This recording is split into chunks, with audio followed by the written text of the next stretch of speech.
So there's always been conversations revolving around the Great Pyramids on the Giza Plateau. What was their use? Were they actually tombs or were they built for some kind of specific purpose? Like there's a lot of theories that they were, I don't know, something as far out there as spaceships to maybe chemical processing plants. And sometimes these theories aren't without good reason. There are a lot of strange and sometimes inexplicable things about the pyramids.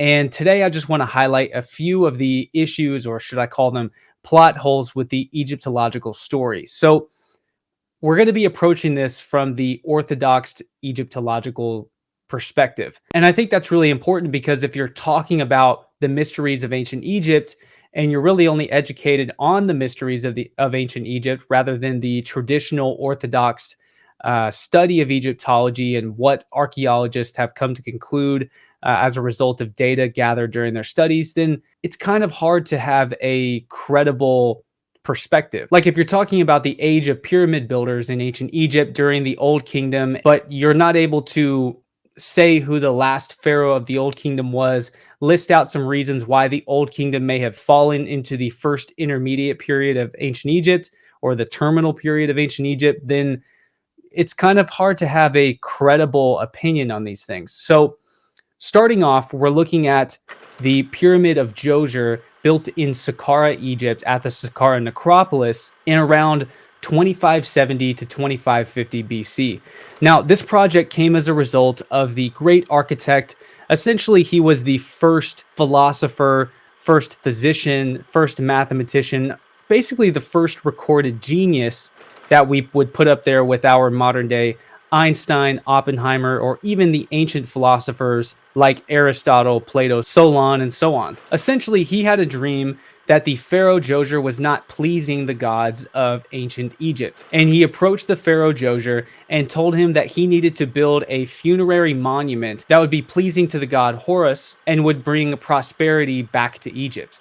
So they get together and they decide that they are going to build essentially a massive funerary monument. And what Imhotep ended up coming up with was taking a funerary monument that had already been established in prehistoric times in Egypt, and these were called mastabas, which was essentially an above ground funerary building.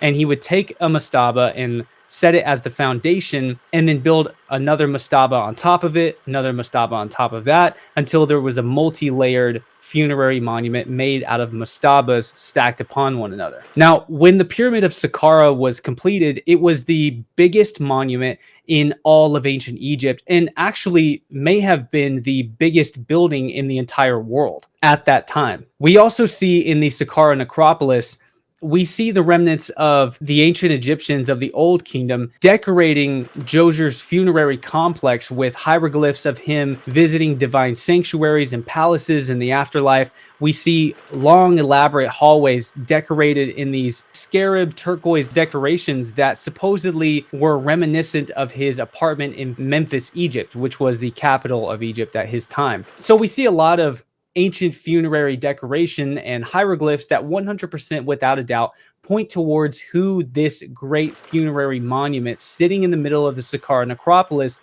was created in tribute for. There aren't even skeptics or ancient history theorists that dispute this at all. We know exactly who the step pyramid of Saqqara was built for. Now, here's where things get interesting. Djoser's son, or maybe his grandson, was a pharaoh named Senefru. Now, Senefru, according to Egyptologists, was really the pharaoh that brought Egypt to its great height during the Old Kingdom. He was also a pharaoh that underneath his reign perfected the construction of the Great Pyramids. So we start with this pyramid called the Pyramid of Medum or Meidum. Now, this pyramid complex was located far south of Giza, which according to Egyptologists is where the later Great Pyramids would be built. So this Pyramid of Meidum is now today called the Collapsed Pyramid because it seems that its inner stones were built out of a type of limestone that was much stronger than the outer stones. And it collapsed, it wasn't built perfectly, and it seems that the project was scrapped about halfway through because none of the inside or the interior of the pyramid is finished to any extent whatsoever. Now, the second project he moved on to is a project that is very infamous in the ancient history world, which is called the Bent Pyramid. So it seems as though he wanted to, rather than have a stepped pyramid, he wanted to have pyramids that were smooth on all sides with no step formation whatsoever. But it also seems, according to architects who go and study the site, that they built the pyramid too vertically and that the chambers on the inside essentially compromised the stability of the structure as a whole. So they were building it too vertically, and then about two-thirds the way through, they realized that the structure was going to be much too large and much too heavy, and it was going to make the inner chambers unstable and potentially cause another collapsed pyramid. So essentially, what it seems to modern day Egyptologists and ancient architects who go and study the site is that they just narrowed off the top third of the pyramid. And that's why you have a pyramid that is built at two different angles. However, they decided to finish the pyramid. The pyramid is in its complete form today, minus a little bit of erosion on the sides. And it appears that later on, there were other ancient people that tried to quarry the stones off of the pyramid to use for other local temples and buildings, etc. But it's just too massive of a monument to completely take it apart, especially in ancient times. And it also appears that the inner chambers of the pyramid are in their complete state. The entire pyramid is complete, but it seems that, according to traditional Egyptological studies, that the Pharaoh Seneferu just wasn't satisfied with the monument that he had built not being in the perfect form that he imagined. So he moves to another very mysterious, very strange site that is actually the first Great Pyramid, but almost nobody knows about it. It's called the Red Pyramid, and it's used out of a kind of red limestone that when the sun hits it, it has this noticeably red hue. Now, this isn't built too far away from the Bent Pyramid, I should say. It's actually built in Dashur, Egypt, I believe about 15 miles south of the Giza Plateau, where the Great Pyramids were about to be built in the next generation. But he builds the Red Pyramid, and it's 100% complete. He completes it at the right angle, with the interior chambers being built in such a way that it didn't jeopardize the stability of the structure as a whole, and the pyramid was complete. And it seems that the interior chambers were all complete as well. So his son, Khufu, comes along, and he moves his necropolis site all the way up north into Giza, which was near Memphis, Egypt. And he uses the limestone bedrock at Giza as a quarry to build the majority of his pyramid. He builds the biggest pyramid of the ancient world and the biggest pyramid that's ever been built since then, using massive 2 to 3 ton stones for the majority of the structure. And then in the inside, in what's known today as the King's Chamber and the 5 further relieving chambers above the King's Chamber, he uses Aswan red granite, which comes 500 miles from the south along the Nile River. How they transported this exactly may still be a mystery, because the traditional Egyptological narrative is that they were shipped on riverboats, although I don't know that this has ever been definitively proven. I think it's inferred that they did it. I think it may be likely that they did it, but the nuances of how it was done, I don't think has ever been tried and tested. But anyhow, he builds a massive megalithic pyramid, the biggest ancient structure ever constructed on the earth, before and since. Then his son comes along, Khafre. He builds a pyramid that's about 10 meters shorter than his father Khufu's pyramid. Very similar construction techniques, very similar interior as well. Then his son, or his grandson, Menkaure, comes along, builds another pyramid.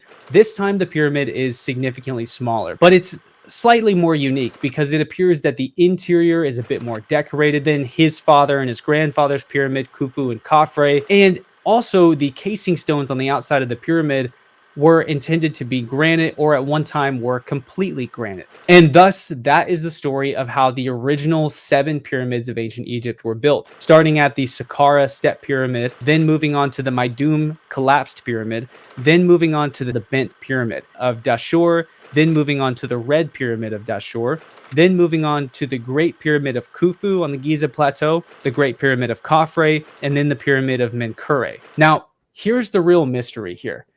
In the original pyramid of Egypt, the step pyramid that was built in Saqqara, Egypt, in tribute to be the funerary monument of the pharaoh Djoser, it's obvious who this site was intended to be built for. We have his funerary hieroglyphs. They depict him, again, visiting divine sanctuaries in the afterlife, performing rituals in the afterlife.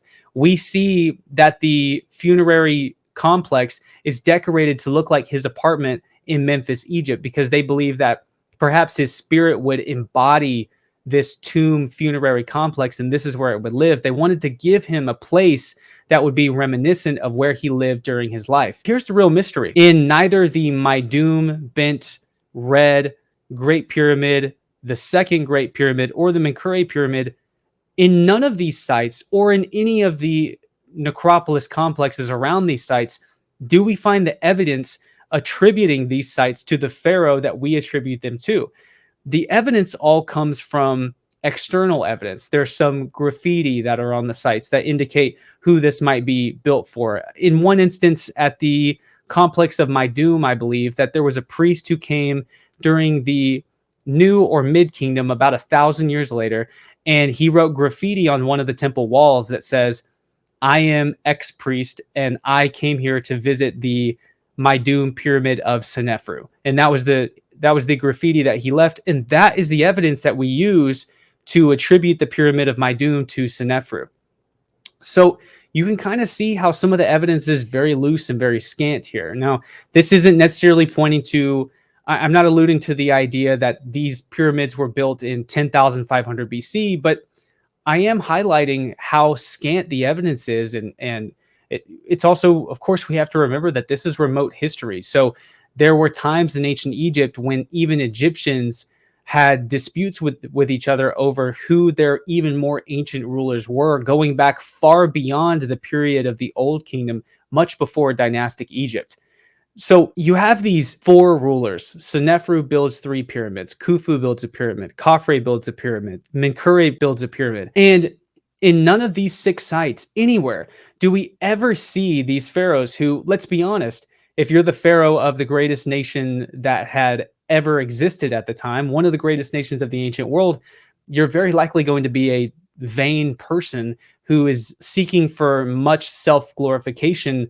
Obviously, since you're building a pyramid that is a necropolis or a funerary monument to honor your life, you are not going to write your name anywhere in these complexes. Nowhere on the inside of the Maidum bent red pyramid of Khufu, pyramid of Khafre, or the Menkaure pyramids do we see any hieroglyphs whatsoever attributing these monuments to the pharaohs that we are told built them. I'm not saying that they didn't build them, but what I am saying is that there's a giant problem with the pyramids that's staring us right in our face. And what's the explanation to this? We start off, according to the traditional Egyptological narrative, it starts off with the great step pyramid of Saqqara being built in tribute to Djoser, who obviously marks that funerary complex as being in tribute to him. Then none of his successors who build significantly more impressive pyramids than Djoser did. I mean, in Djoser's pyramid, the blocks are this big. I mean, it's perfectly possible for any individual man to pick up a single block and transport it. But the blocks on all of the pyramids following that are megalithic in size. It's not possible for just one man to even pick up one block from any of the following 6 pyramids. So we're looking at a huge mystery here. A kingdom that was able to construct these pyramids underneath a pharaoh powerful enough to commission the project to get done doesn't put his name anywhere on the next 6 pyramids over the course of multiple generations. That's a huge mystery. And unfortunately, I don't have the answer at the end of this video, but I really wanted to highlight the problem with the pyramids. If you guys enjoyed this, please, all you have to do to support my channel is like and subscribe for more. Leave a comment. Let me know what you guys think in the comment section below. Why didn't these great pharaohs of the Old Kingdom inscribe their names or put funerary hieroglyphs inside any of the pyramids following Djoser's pyramid? It isn't until long after the pyramid of Menkaure that we start seeing the pyramid text again in much more inferior pyramids, I should add. So there's a huge mystery here. But anyways, I'm Luke Caverns. If you guys would like to join me in some ancient sites, I'm not going to Egypt, but I am going down to the Yucatan Peninsula to explore and investigate the mysteries of the Maya with my good friend Anyextee in March of 2024. We're going to be visiting the ancient Maya sites of Uxmal, Chichen Itza, Skichmuk, Labna, Ekbalam, and maybe a couple other mystery sites as well. If you guys would like to join me, I'd love to dine, travel, and explore the jungles of the Yucatan with you all. Anyways, I'm Luke Caverns. I'll catch you soon.